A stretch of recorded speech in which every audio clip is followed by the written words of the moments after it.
नमस्कार दोस्तों, स्वागत है आपका हमारे चैनल पर, जहां आज हम डिस्कस करने वाले हैं इंडिया की सबसे popular food delivery company Swiggy के बारे में, जो अपने आईपीओ के साथ मार्केट में डिब्यूट करने जा रही है। अगर आप भी स्विगी में इन्वेस्ट करने के लिए एक्साइटेड है और क्यूरियस है कि यह आपके पोर्टफोलियो में रह सकता है या नहीं, तो इस वीडियो को अंत तक जरूर देखिए।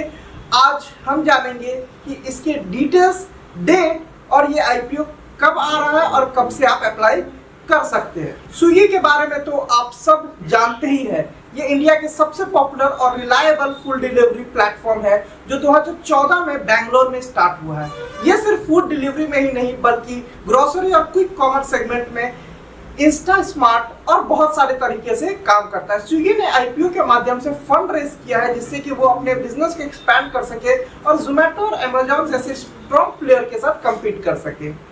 अब चलिए बात करते हैं स्विगी आईपीओ के कुछ इंपॉर्टेंट डेट और नंबर्स के बारे में। स्विगी का आईपीओ 6 नवंबर 2024 को शुरू हो रहा है। 8 नवंबर 2024 को ये आईपीओ बंद हो जाएगा।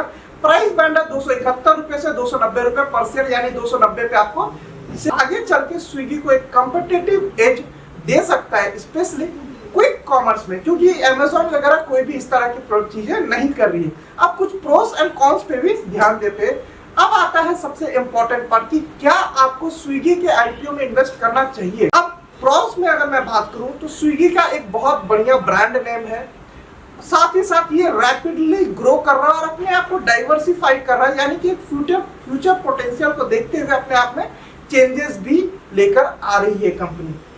अगर कॉन्स की मैं बात करूं तो कंपनी अब तक प्रॉफिटेबल नहीं है, जो कि एक बहुत ध्यान देने वाली बात है अगर आप इन्वेस्ट करने जा रहे हैं। इनका हाई कैश बर्न है, क्योंकि वर्किंग कैपिटल का बहुत प्रेशर है।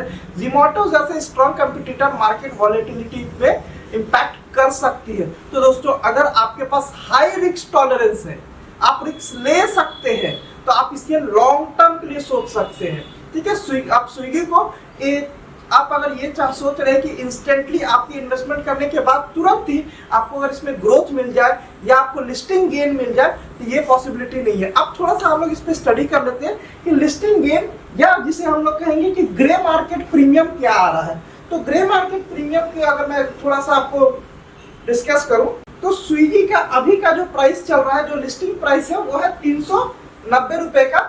लेकिन अगर आप आज का ग्रे मार्केट प्रीमियम देखेंगे तो 15 रुपए का ग्रे मार्केट प्रीमियम है। यानी कि ग्रे मार्केट प्रीमियम क्या होता है, जो कि मान लेते हैं लिस्टिंग प्राइस 390 है और जीएमपी ग्रे मार्केट प्राइस आपका 15 रुपए है, तो ये उम्मीद किया जा सकता है, 100% श्योर नहीं है, लेकिन ये उम्मीद किया जा सकता है कि ये 15 रुपए के गेन के साथ, यानी कि अराउंड 405 रुपए पे खुलेगा। तो ये बहुत ज्यादा बढ़िया कोई लिस्टिंग गेन नहीं है, क्योंकि आपको 3.85% का ये प्रॉफिट देगा, इससे ज्यादा नहीं देगा। या हो सकता है कि ये नेगेटिव भी ओपन हो जाए, क्योंकि ग्रे मार्केट प्रीमियम एक बहुत ही तेजी से फ्लक्चुएट करती है।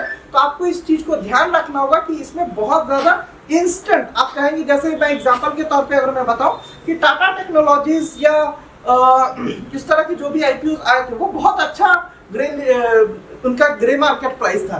टाटा अगर टेक्नोलॉजीज की मैं बात करूं तो उसका अराउंड 830 रुपए का जीएमपी था, यानी कि जो उसका लिस्टिंग प्राइस था 510 रुपए का, वहां से अराउंड, मैं बता रहा हूं, मुझे एग्जैक्टली याद नहीं है, लेकिन 510 रुपए का लिस्टिंग प्राइस में उसने उसको सीधे 830 रुपए का, यानी अराउंड 1321 रुपए पे मेरे हिसाब से वो खुला था टाटा टेक्नोलॉजीज। उसका भी मैंने वीडियो पीछे दिए रखा है, आप उसे भी जाकर के देख सकते हैं। तो ये ध्यान रखना है कि जीएमपी इसका बहुत बढ़िया नहीं है। मेरा रिकमेंडेशन की अगर मैं बात करूं तो स्विगी में नहीं है। अगर आप लॉन्ग टर्म पोर्टफोलियो के लिए इसे अपने पोर्टफोलियो में नहीं रखना चाहते, तो आप स्विगी में अप्लाई कतई ना करें, क्योंकि ये हो सकता है कि नेगेटिव लिस्टिंग भी हो। तो इसको ध्यान रखते हुए अगर आप इसे अप्लाई करना चाहते हैं, तो कम से कम क्या आपको दायरा रखना होगा, कम से कम 3 साल से ज्यादा के लिए अगर आप इसे रखते हैं, तब जाकर के कहीं ये आपको प्रॉफिट या गेन देगा। तो आपसे रिक्वेस्ट होगा कि आप अगर इसे अप्लाई करना चाहते हैं तो अपना समय दायरा को देख लीजिए, रिस्क पोर्टफोलियो को देख लीजिए, अपने फाइनेंशियल एडवाइजर से कंसल्ट कर लीजिए, उसके बाद ही आप इसे अप्लाई कीजिए। अगर आप चाहते हैं दोस्तों कि ये वीडियो इस तरह की वीडियो आपको मिलते रहे, तो इस चैनल को सब्सक्राइब जरूर कर लीजिएगा और हर उस व्यक्ति तक इस वीडियो को पहुंचाइए जो आईपीओ अप्लाई करते हैं, क्योंकि अगर आप उन्हें जानकारी दे रहे हैं तो उनका डिसीजन गलत या सही या उनके पैसे को सुरक्षित रखा जा सकता है। तो बहुत बहुत धन्यवाद, आप इसे जरूर शेयर करें। धन्यवाद दोस्तों।